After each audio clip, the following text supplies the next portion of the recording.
एक तरफ मुख्यमंत्री नीतीश कुमार ने आज से नए सियासी सफर की शुरुआत कर दी है। वो अब तक देखिए उन्होंने विधानसभा, लोकसभा और विधान परिषद में रहे थे, लेकिन ये पहली बार है जब नीतीश कुमार आज से राज्यसभा के भी सदस्य हो गए हैं। और ऐसे में बिहार में नीतीश कुमार के बाद नई सरकार के गठन को लेकर हलचल तेज है।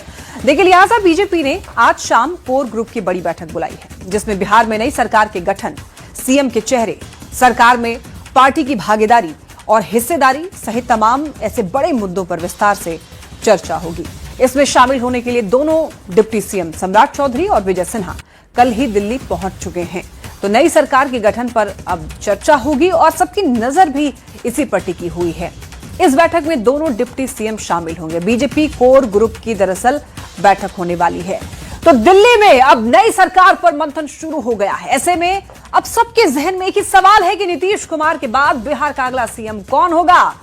अगला मुख्यमंत्री बीजेपी से बनना तो तय है, लेकिन ऐसे में अब सीएम की रेस में कौन कौन है, आपको ये बताते हैं एक एक करके। बीजेपी से देखिए, बिहार के सीएम की रेस में फिलहाल कौन कौन है, ये नाम अभी फिलहाल चर्चा में है। दिलीप जायसवाल का नाम इस वक्त चर्चा में है। विजय सिन्हा जो कि फिलहाल डिप्टी सीएम है, उनका भी नाम चर्चा में है। सम्राट चौधरी खुद अभी डिप्टी सीएम है, उनका नाम चर्चे में। रेणु देवी का भी नाम चर्चा में है। संजीव चौरसिया को लेकर अभी खूब चर्चा हो रही है। जनक राम भी अब रेस में आ चुके हैं। रमा निषाद भी रेस में आ चुकी है। धर्मशीला गुप्ता, ये तीन अभी यहां पर महिलाएं भी शामिल है रेस में। मंगल पांडे का भी नाम आ रहा है। डॉक्टर संजय जायसवाल का नाम आ रहा है। नित्यानंद राय का भी नाम जोरों शोरों से लिया जा रहा है। तो ये जो चेहरे हैं जो आप देख रहे हैं अभी इस वक्त टीवी स्क्रीन पर, ऐसा लग रहा है कि ये म्यूजिकल चेयर चल रहा हो, यानी कि ये कुर्सी जो है मुख्यमंत्री की रखी हुई है और उसके इर्द गिर्द ये सारे नाम जो है वो घूम रहे हैं। और ये जैसा हम लोग दिखा रहे हैं, ये नाम, इसकी चर्चा हो रही है। सभी अंदर से अंदर यही सोच रहे होंगे कौन मुख्यमंत्री बनने वाला है। किसी को पता नहीं है कुछ भी, क्योंकि एंड मोमेंट पर बीजेपी जो है वो डिसाइड करती है। कई बार तो ऐसा देखा गया है बाकी राज्यों में कि नाम डिसाइड हो गया है ऑन द स्टेज और उनको पता नहीं है कि उनका नाम आने वाला है। तो किसकी किस्मत में इस बार मुख्यमंत्री बनना लिखा है, ये भी अभी कुछ नहीं कह सकते हैं। लेकिन संभावित चेहरे यही हैं जो कि आम लोगों के भी जुबान पर हैं और कहीं ना कहीं नेताओं के बीच में भी इन्हीं नामों को लेकर चर्चा हो रही है। अब देखिए, हरिवंश फिर बने हैं राज्यसभा सांसद। राष्ट्रपति के मनोनीत करने के बाद हरिवंश एक बार फिर से राज्यसभा सांसद बन गए हैं।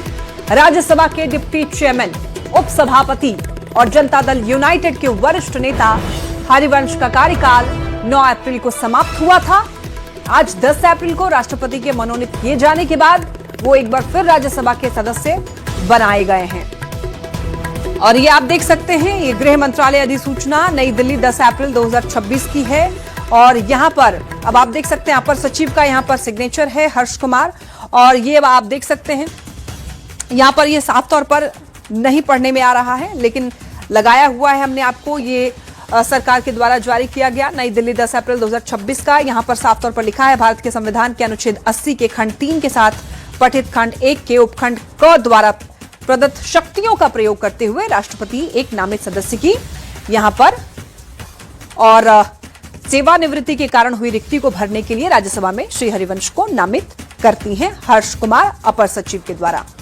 ठीक है, और आइए जानते हैं आखिर कौन है हरिवंश, जिसको लेकर के अभी इस वक्त चर्चा हो रही है, तो आपको बताते हैं। अब देखिए, हरिवंश नारायण सिंह आखिर कौन है, तस्वीर आपके सामने है। और देखिए, 30 जून 1956 को यूपी के बलिया में इनका जन्म हुआ था। आप पहचान भी रहे होंगे तस्वीर से। इसके बाद आपको एक एक करके बताते हैं इनके करियर के बारे में, जर्नी के बारे में, यानी कि राजनीतिक करियर कहां से इनकी शुरुआत हुई। टाइम्स ग्रुप से इनकी करियर की शुरुआत होती है। साल 1981 से 84 तक बैंक में इन्होंने नौकरी की। हरिवंश नारायण सिंह ने साल 1984 में पत्रकारिता में इन्होंने वापसी की और फिर साल 2014 में जेडीयू की ओर से राज्यसभा सदस्य बने हरिवंश नारायण सिंह। फिर 9 अगस्त 2018 को पहली बार राज्यसभा के उपसभापति निर्वाचित हुए। जेडीयू के महासचिव भी रह चुके हैं हरिवंश नारायण सिंह, पहचान रहे होंगे आप लोग। 2 दशक से ज्यादा समय तक इन्होंने काम किया है। और इतना ही नहीं, नीतीश कुमार के काफी ज्यादा करीबी हैं हरिवंश नारायण सिंह, काफी ज्यादा विश्वसनीय माने जाते हैं। नीतीश कुमार से इनका संबंध जो है काफी करीबी है, विश्वसनीय चेहरा है। जेडीयू से काफी लंबे समय तक ये जुड़े रहे और इस वक्त